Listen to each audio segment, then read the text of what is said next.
नमस्कार, तेजस्विनी में आप सभी का स्वागत है। कहते हैं कुछ कर गुजरने के लिए या सीखने के लिए कोई उम्र नहीं होती। छोटी सी उम्र में भी आप वो कर सकते हैं जो बड़े बड़ों के बस की बात नहीं।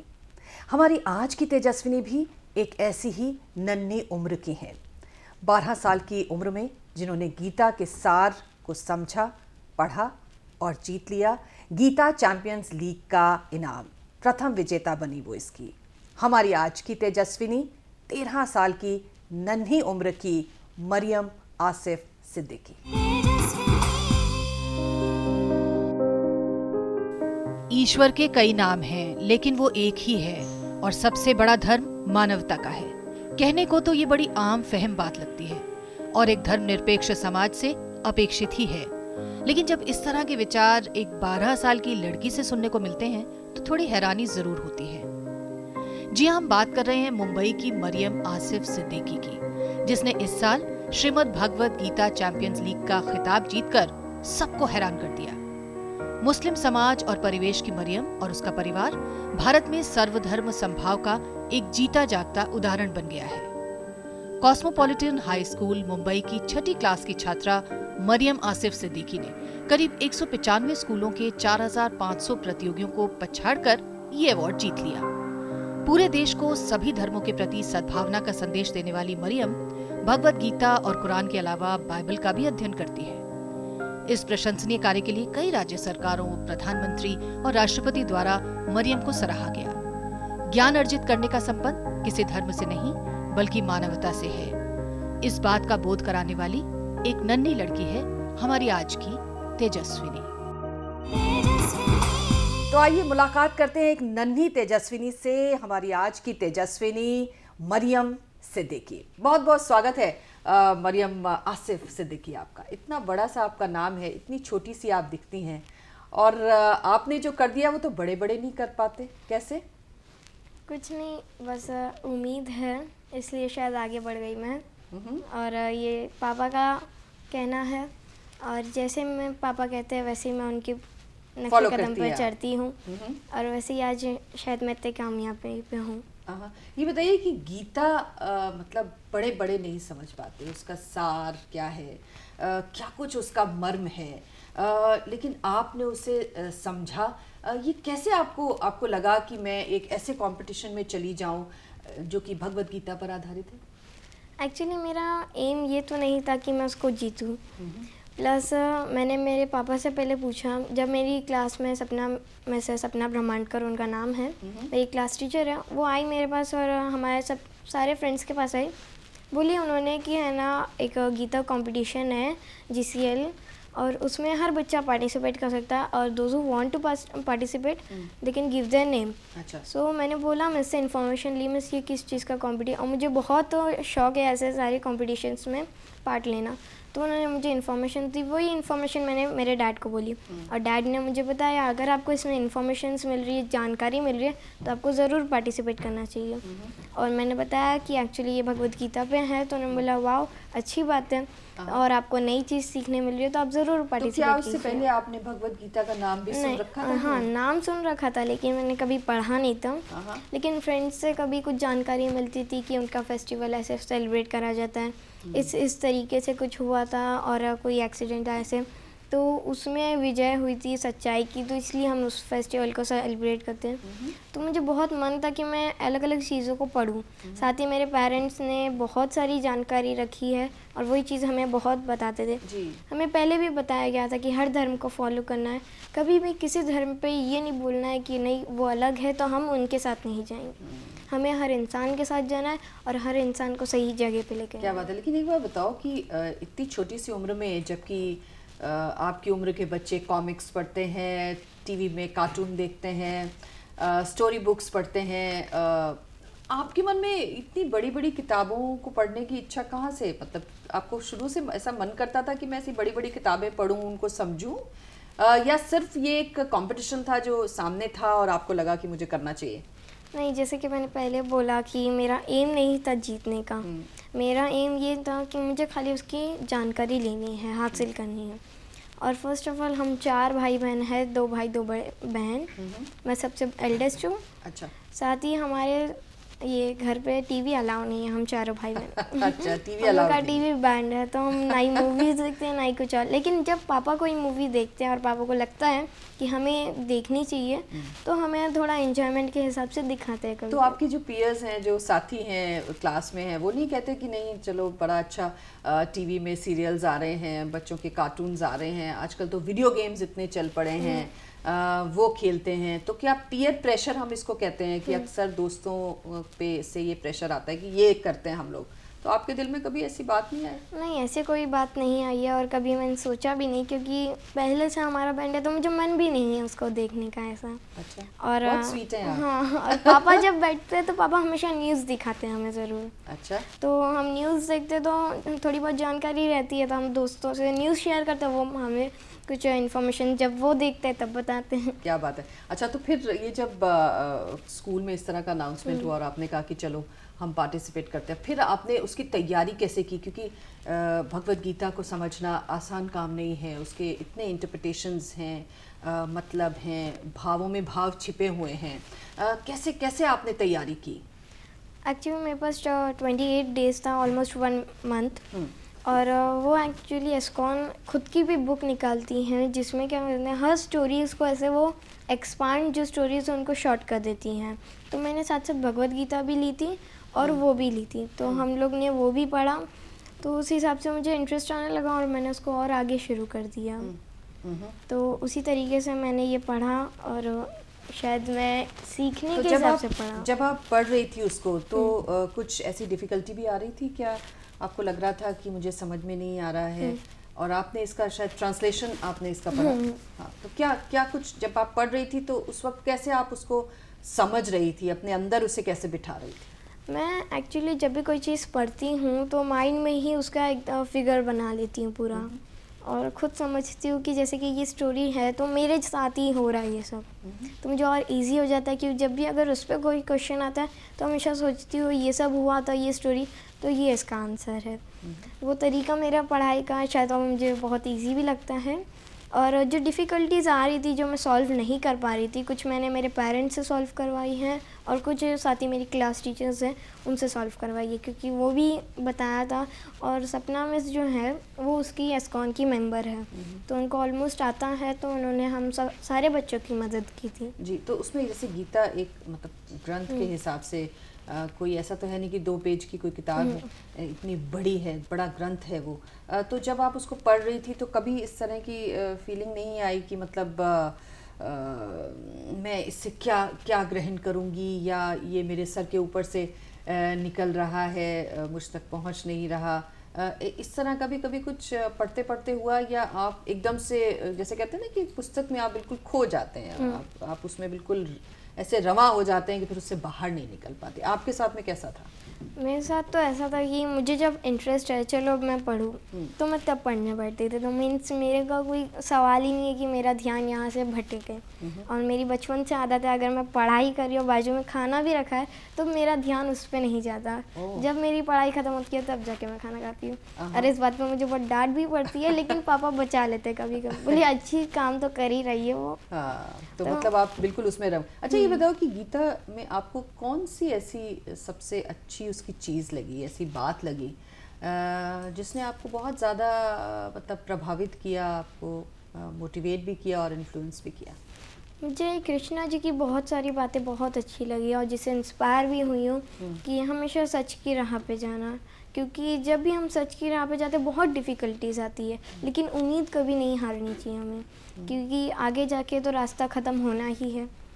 साथ ही मुझे एक बात भी बहुत अच्छी लगी थी, जब एक तीर का वो हो रहा था अर्जुन जी के साथ वो कंपटीशन, तो तभी सवाल किया गया था कि पेड़ के बीच में एक पक्षी था, उसको आप देखिए। तो बहुत लोगों ने बोला मुझे पेड़ दिख रहा है, उसमें पक्षी दिख रहा है, साथ साथ भगवान के चरण दिख रहे हैं, बहुत सारे ऐसे बोले थे।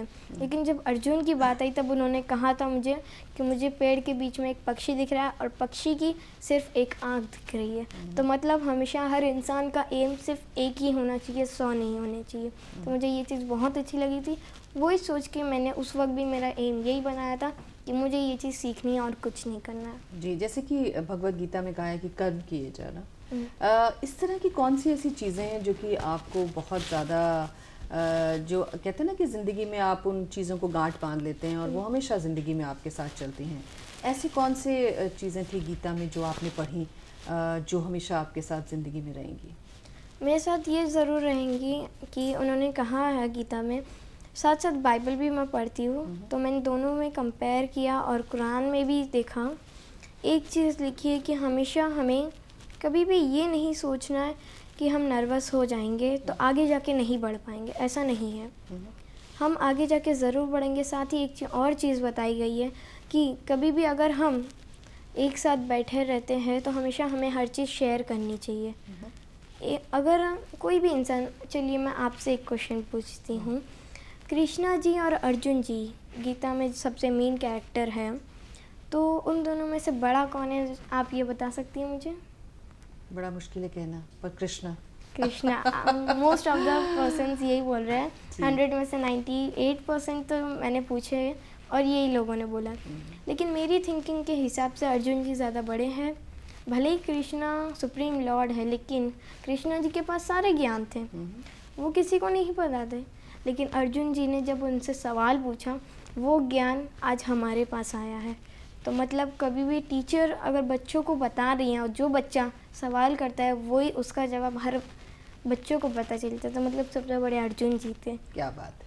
ये चीज़ मुझे बहुत अच्छी लगी कि हमें ज्ञान फैलाना है, कभी भी अपने पास मरोड़ के नहीं रखना है। क्या बात है। तो आपने बताया कि आप बाइबल भी पढ़ी हैं, आपने कुरान शरीफ भी पढ़ी है, तो मतलब हम कह सकते हैं कि सारे जो दुनिया के धर्म ग्रंथ हैं उनको आपने पढ़ा है। तो कुल मिला के तीनों में क्या समानताएं आपको नजर आई? मैं एक्चुअली बाइबल अभी भी मेरा स्टार्ट है, चालू है। कुरान शरीफ एक बार ख़त्म हो चुकी है, गीता एक बार ख़त्म, लेकिन मैं उसको कंटिन्यू रख रही हूँ। ऐसा नहीं है कि एक बार पढ़ के छोड़ देना। और आपने पूछा कि क्या सिमिलैरिटीज़ है उसमें। सिमिलैरिटीज़ हर चीज़ की है, खाली कैरेक्टर्स का, प्लेस का और उनकी थिंकिंग का डिफरेंस है। हमें खाली इंसान यही कंफ्यूज करता है। हर तीनों पवित्र ग्रंथों में ये कहा गया कि हमें झगड़ा नहीं करना है, ये कहा गया है कि हमें किसी को नीचा नहीं समझना है। लेकिन आज बहुत लोग कहते हैं कि गीता में ये कहा गया मुसलमान गीता नहीं छू सकते। कहाँ लिखा है, शायद वो मुझे ये बता दे तो मैं मान जाऊँ ये बात। कुरान में भी नहीं लिखा है। कुरान में तो और उल्टा मैंने पढ़ा है ये कि हमें हर चीज़ का ज्ञान रखना है, हर चीज़ को पढ़ना है और उसके तरीके से पढ़ना है। जैसे गीता में तो मुझे भी गीता में पढ़ती हूँ तो दोस्तों ने ये तो नहीं बताया कि मुझे वज़ू करके पढ़ना है या कैसे पढ़ना है। मुझे कुरान में तो बताया गया कि हमें वज़ू करके कुरान छूनी चाहिए, लेकिन मैं जब गीता छूती हूँ तब मैं उसको हाथ धो के छूती हूँ। ये तरीका है। और सिमिलैरिटीज़ भी मुझे यही लगी है, सारी चीज़ एक तरीके से ही बताई गई, बस उसको सोचने की बारी है। हर इंसान अगर अपनी थिंकिंग हटा दे तो शायद वो बहुत बड़ा इंसान बन सकता है। क्या बात है, इतनी बड़ी आपकी सोच है, उसमें इतना विस्तार है। सचमुच सोच के अचरज होता है कि एक 12-13 साल की लड़की इस प्रकार से सोचती है, बात करती है। अमन का एक संदेश भी कहीं ना कहीं इसमें छिपा हुआ है। एक छोटा सा ब्रेक लेते हैं। हमारे साथ आज मरियम सिद्दीकी हैं जिनसे हम बात कर रहे हैं। इस छोटे से ब्रेक के बाद तेजस्विनी में एक बार फिर से आपका स्वागत है। Now the National News Channel of India, live on your mobile phone. Get the news on the go. Watch top videos, get the latest news and continuous news on your mobile phone. Download DD News app now. Visit the Android Play Store, search for DD News, download the app to your phone. Get the power of information at your fingertips. DD News. Only news, complete news.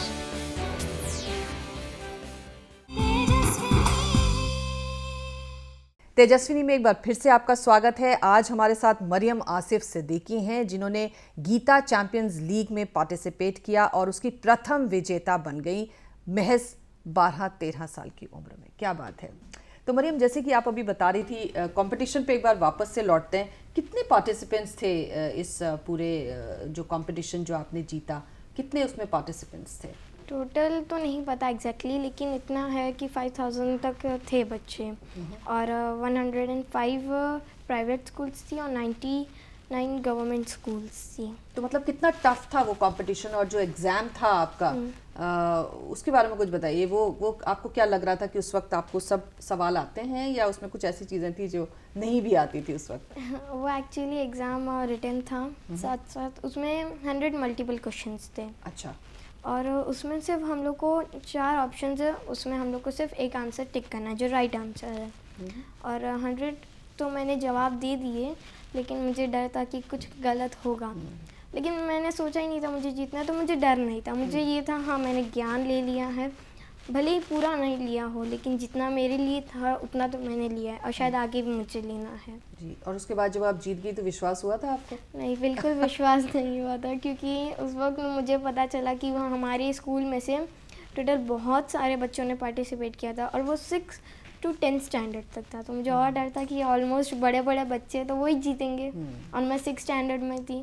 साथ साथ मैं जिस थी class में उसमें बहुत कम बच्चों ने लिया था 6 स्टैंडर्ड में से, और उस वक्त एग्ज़ाम टाइम भी था शायद, तो इसलिए थोड़ा टफ हो रहा था, लेकिन मैंने मेरी थिंकिंग के हिसाब से आगे बढ़ गई। अच्छा, उसके बाद तो फिर आपका बड़ा नाम हो गया, मीडिया में आपके बड़े इंटरव्यूज़ छपे, आप प्रधानमंत्री जी से जाकर मिली। वो एक्सपीरियंस ज़रा बताइए, जब आप स्वयं प्रधानमंत्री ने आपको बुलाया, आप उनसे मिली, कैसी रही वो मीटिंग प्रधानमंत्री जी के साथ? जैसे मैं बहुत लोगों से मिली हूँ, बहुत इंटरव्यू, लेकिन आज भी मैं वो सोचती हूँ कि मैं जैसी पहले मरियम से देखी थी वैसे ही आज भी हूँ, और शायद आगे भी रहूँगी। साथ ही जब प्रधानमंत्री जी से मैं मिली तो बहुत खुश हो गई थी कि मतलब बहुत मुश्किल है उनका अपॉइंटमेंट मिलना, उनसे मिलना।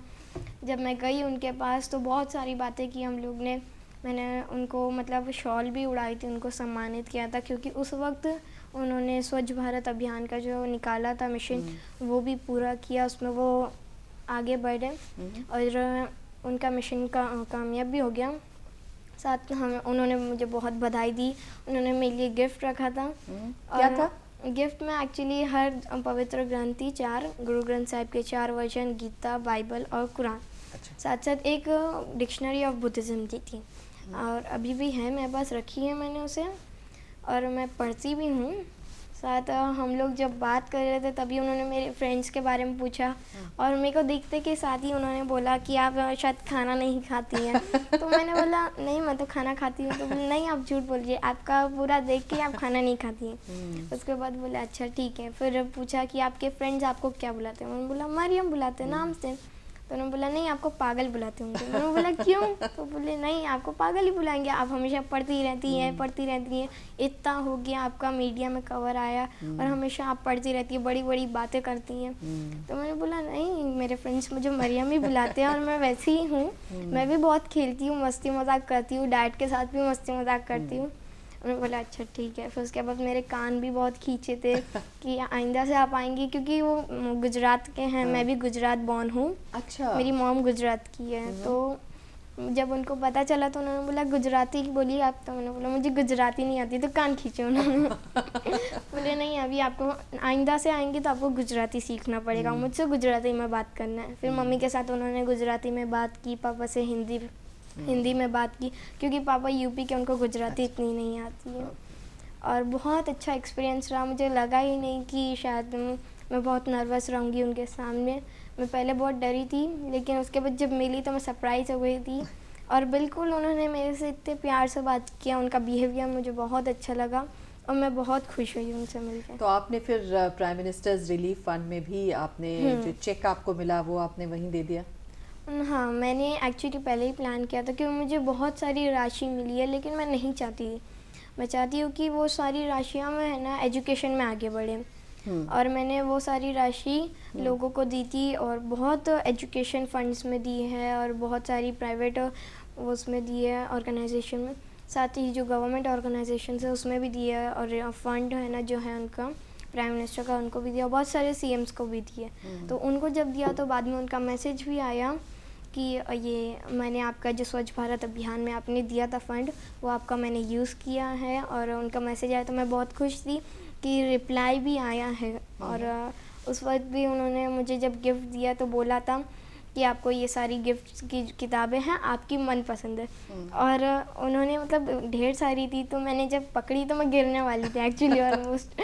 तो पापा ने तो संभाल लिया, उन्होंने बोला नहीं अभी आपको मदद नहीं करनी, खाती नहीं है ना ये खाना, तभी इनको पता चलेगा। और बहुत सारी मस्ती मजाक की थी, बहुत हैप्पी थी मैं उनसे मिलके। क्या बात है। तो आप प्रेसिडेंट हाँ, प्रेसिडेंट ऑफ इंडिया से भी मिली मुलाकात थी। की। वहाँ पे कैसा एक्सपीरियंस रहा? वहाँ पे भी बहुत अच्छा था, और एक्चुअली वहाँ मुझे इंजेक्शन लगा कैसे? क्योंकि दिल्ली में उस वक्त बहुत लू चल रही थी और मुझे सूट ओहो। नहीं करती है, ओहो। तो वहाँ मुझे लू लग गई थी। और जैसे ही टाइम था, हाफ एन आवर था, मैं रेडी हो चुकी थी, लेकिन मेरी तबीयत बिगड़ गई थी। वहाँ पर मुझे बहुत वॉमिटिंग हुई लगातार। फिर उसके बाद डॉक्टर, और ऊपर प्राइम मिनिस्टर जी का, प्रेसिडेंट जी का फंक्शन चल रहा था, तो ऊपर से फिर डॉक्टर आए, नीचे मुझे इंजेक्शन दिया गया और हाफ एन आवर लेट करके मेरा अपॉइंटमेंट फिक्स कर दिया। फिर मिली तो उन्होंने बोला कि आपकी तबीयत ठीक नहीं थी, मैंने सुना। तो उसके बाद मैं बोला हाँ, और उसके बाद उन्होंने मुझे चॉकलेट्स बोली, चॉकलेट्स खाइए और मूड फ्रेश कीजिए। और उसके बाद उन्होंने बातचीत की, मैंने बताया कि आप है ना बहुत बड़े काबिल इंसान बने हैं आज, और पहले भी आप इंदिरा गांधी जी के साथ भी थे, काम किया था उनके साथ। आप, मैंने उनकी बहुत विकिपीडिया पढ़ी थी ना, अच्छा। तो मैंने उनको बताया, तो उन्होंने बोला अरे बाप रे, इतनी सी लड़की ने मेरी विकिपीडिया पढ़ ली ना। उन्होंने बोला हाँ। तो उन्होंने बोला कि अच्छा बताइए। फिर मैंने बताया सब कुछ, वो बहुत खुश हो गए, बहुत हैप्पी हो गए थे। फिर उन्होंने मेरे साथ फ़ोटो खींचे, मैंने भी खींचे, और बहुत मज़ा आया था। कई मुख्यमंत्रियों के साथ आपने मुलाकात की। हाँ। तो आपको लगा नहीं अंदर से कि मैं छोटी सी और ये इतने बड़े बड़े लोग? हाँ? नहीं, ऐसा तो कुछ नहीं लगा, क्योंकि हर इंसान के अंदर कुछ ना कुछ खूबी होती है। शायद अगर वो इंसान अपनी खूबी बाहर लाए तो बहुत कुछ कर सकता लेकिन है। आपने अपने जो कैश अवार्ड्स थे वो भी सब डोनेट कर दिए, सब हाँ। आगे दे दिए। कभी ये फीलिंग नहीं आई, आज की दुनिया में तो पैसा एक बहुत बड़ा रोल प्ले करता है, बच्चों के लिए इतने सारे अट्रैक्शंस हैं, आपको कभी नहीं लगा कि ये कैश प्राइज मैं अपने लिए रखूं, अपने लिए चीज़ें खरीदूं, अपने लिए तरह तरह के खिलौने लूं, किताबें लूं, या जो भी चाहती हूँ वो गैजेट्स लूं? नहीं, एक्चुअली मेरे पापा ने मुझे बहुत सारी चीज़ ला के दी। अभी भी पापा ने फ़ोन किया, वहाँ गए अब्रॉड हज करने पापा, तो पापा ने कॉल करके बोला मैंने आपके लिए बहुत सारी चीज़ें खरीदी हैं, जो भी खरीदते आए हैं, मुझे ज़रूरत नहीं थी वैसे। फिर मैंने सोचा कि एजुकेशन बहुत कम है, तो शायद उसको एजुकेशन में लगा दिया जाए। साथ ही एक और सेंस की बात है कि हर इंसान आपसे पैसा छीन सकता है, आपकी चीज़ें छीन सकता है, लेकिन कभी अपनी एजुकेशन नहीं छीन सकता। तो अगर हर इंसान के पास एजुकेशन हो तो शायद हमारा इंडिया जो कंट्री है वो भी आगे बढ़ सकता है। क्या बात है। अच्छा ये बताओ, आपके रोल मॉडल्स कौन है? मेरे रोल मॉडल्स डेली के, कहीं के भी, दुनिया भर में कहीं के भी, किनको आप मानते हैं कि वाकई इनकी तरह बनना चाहिए? एक्चुअली मैं, मेरा आइडल तो इंदिरा गांधी जी को मानती हूँ, क्योंकि उनके जो मोड्स थे, उनके जो एक्टिविटीज़ थी, उनसे मैं बहुत इंस्पायर हुई।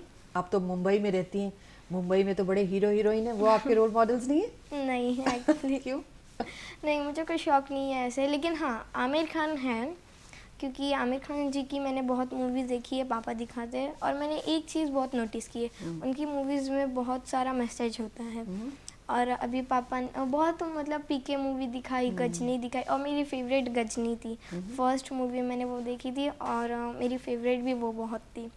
तो तब से आमिर खान जी का मुझे जो मूवीज़ आती हैं वो ज़्यादा पसंद आती है। अच्छा ये बताओ कि पढ़ाई लिखाई तो आप लग ही रहा है कि आप बहुत पढ़ती हैं, किताबें पढ़ने का आपको बहुत शौक है, लेकिन कुछ और शौक भी तो होते हैं ना? और कौन कौन से शौक हैं आपके जो बहुत अच्छा लगता है, मस्ती करते हो? डांसिंग बहुत पसंद, जब भी गाना चालू होता है मैं डांस करना शुरू कर देती हूँ, घर में झूमती रहती हूँ। फिर जब भी फ्री मिलता है डांस की प्रैक्टिस करती हूँ, स्कूल में जो एक्टिविटीज़ होती है उसमें बहुत पार्टिसिपेट करती हूँ, प्रोजेक्ट्स बनाने का बहुत शौक है मुझे। और जब भी टाइम मिलता है ड्राइंग करती रहती हूँ, ड्राइंग का बहुत शौक है, ड्राइंग और डांसिंग। Drawing and dancing. अच्छा ये बताओ कि अब जबकि आपने इतनी छोटी सी उम्र में काफ़ी कुछ ऐसी चीज़ हासिल की है जिससे आप अपना पैशन मानती हैं, पढ़ाई लिखाई को, किताबें पढ़ने को आपका शौक़ है, क्या कुछ करना चाहती हैं आप बड़ी हो के? क्या बनना चाहती हैं? हर बच्चे से ये सवाल किया जाता है, क्या बनोगे बड़े होके? हर इंसान सोच सकता है, लेकिन आगे जाके वही चीज़ बनना बहुत मुश्किल होता है। लेकिन मैंने सोचा कि मैं बड़े होके LLB कर लूँ। अच्छा। मैं लॉ की जानकारी इसलिए रखना चाहती हूँ, खाली जानकारी इसलिए रखना चाहती हूँ कि आगे जाके अगर कोई गलत काम हो रहा है तो शायद मुझे उसकी जानकारी ज़रूर है, और कोई मुझे चीट ना कर सकता और ना ही किसी और को। अगर मेरे पास जानकारी है तो मैं उसको स्प्रेड करूँगी। साथ साथ अगर मैं मेरे परिवार को संभाल पाऊँ तो शायद मेरे नेबर्स से मेरी एरिया से मेरी कंट्री को, शायद अगर ये मैं ये तो नहीं कह सकती मैं होल कंट्री को संभाल सकती हूँ, लेकिन ये ज़रूर कह सकती हूँ मैं मेरे परिवार को संभाल सकती हूँ। क्या बात है। पर आप वकील बनना चाहते हैं, मतलब LLB करके आप वकील। आपकी जो फादर हैं वो तो मैगजीन निकालते हैं, तो आपको कभी नहीं लगता कि आप उस तरफ भी जाएं? नहीं, ऐसा नेसेसरी नहीं है, क्योंकि एक्चुअली भाई मेरे पैशन के हिसाब से मैं LLB का ऐसे, साथ ही मेरे जो दादा हैं वो तो अभी नहीं रहे, लेकिन वो भी हाई कोर्ट में ऐसे वो थे, वकील थे, बहुत बड़े वकील थे, और साथ ही MLA भी थे यूपी के, कानपुर के। और वैसे मेरे दादा और मेरे कुछ बड़े पापा हैं, पापा से जो ब्रदर्स हैं पापा के, वो लोग भी कुछ है, दो तीन वकील हैं। तो फैमिली मेम्बर्स के हिसाब से भी मेरा पैशन है, और साथ साथ मेरे जो तरीके हैं, तौर तरीके वैसे भी। मतलब पॉलिटिक्स एंड लग रहा है कि वकील, तो ये तो बड़ा डेडली कॉम्बिनेशन है। चुनाव वगैरह लड़ना चाहती हैं आप? पापा तो पूरे आगे जाके तेरी मर्जी जो करना है कर। लेकिन ऐसा आपको दिल में होता है कि मैं कुछ चुनाव लड़ूं, कुछ बन जाऊं, हाँ, मैंने पॉलिटिक्स सोचा में बहुत जाऊं? बार कि पॉलिटिक्स में जाऊं, ज़रा अच्छे काम करूं। और आजकल जो लोग सोचते पॉलिटिक्स अच्छी नहीं है, लेकिन मैंने कुछ देखा अच्छे लोग हैं पॉलिटिक्स में बहुत। भले ही कुछ लोग अपने कमेंट्स को लेके आगे जाके लोगों को लड़वाते हैं, लेकिन कुछ लोग से मैं मिली हूँ जो बहुत अच्छे हैं और उनका बिहेवियर बहुत अच्छा है, उनकी भी थिंकिंग बहुत है। लेकिन कभी भी कहते हैं कि जो गलत काम है वो ज़्यादा आगे दिखते हैं, और जो अच्छे काम है वो हमेशा पीछे छूट जाते हैं। तो बच्चों की एजुकेशन के लिए मैंने सुना है आप बहुत कमिटेड हैं, और आप चाहती हैं कि बच्चों की एजुकेशन के लिए चलते चलते क्या करना चाहती हैं आप बच्चों की एजुकेशन के लिए? यही करना चाहती हूँ, अगर मेरे पास कोई तरीका है तो मैं उसको बच्चों की एजुकेशन के लिए दूँ, कोई थॉट से तो मैं उसे स्प्रेड करूँ, और अगर कोई पब्लिक के पास भी है थॉट्स तो मुझसे शेयर करे। मेरा फेसबुक में भी अकाउंट है, मेरे डैड चलाते हैं उसे, और अगर वो कमेंट करे उस पर तो मैं ज़रूर उनको पढ़ती हूँ, और मुझे बहुत अच्छा लगता है जब उनके कमेंट्स आते हैं। बहुत सारे मैंने पढ़े हैं, थॉट्स आए थे और मुझे बहुत अच्छे लगे। मेरे पापा के जो दोस्त थे कुछ, तो मैंने उनसे भी सजेस्ट किया था जब मुझे यूपी सरकार ने 11 लाख रुपए दिए थे, तो तभी मैंने सजेस्ट किया था मैं क्या करूँ। तो उन्होंने बोला था, कुछ ने बोला था वापस कर दीजिए उन्हें। मैंने बोला कि वापस कर देती हूँ। फिर उसके बाद जब उनके जो PA थे उन्होंने बोला उनको अच्छा नहीं लगेगा ये, तो मैंने बोला इसको डिवाइड करके अगर हम कुछ एजुकेशन में दे दें, कोई स्वच्छ भारत अभियान में दे दें, कहीं उनकी ही जो फंड्स हैं उसमें ही दे दें। तो उन्होंने बोला कि अच्छा है, फिर ये भी आइडिया, तो मैंने वैसे उस तरीके का डिवाइड किया।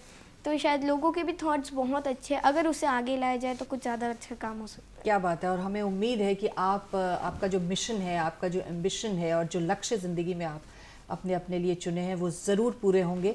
हमारी ढेरों शुभकामनाएं आपके साथ हैं। आप ऐसे ही बड़ी बने, जीती रहें। बहुत बहुत शुभकामनाएं और बहुत बहुत बधाई आपको मरियम। बहुत बहुत शुक्रिया हमसे बात करने के लिए तेजस्विनी मैम। तो ये थी मरियम आसिफ सिद्दीकी। छोटी सी उम्र लेकिन बहुत बड़े इरादे, बहुत बड़े काम। आज के लिए इतना ही। अगले हफ्ते एक नई तेजस्विनी से आपकी मुलाकात कराएंगे। तब तक के लिए इजाज़त दीजिए। नमस्कार।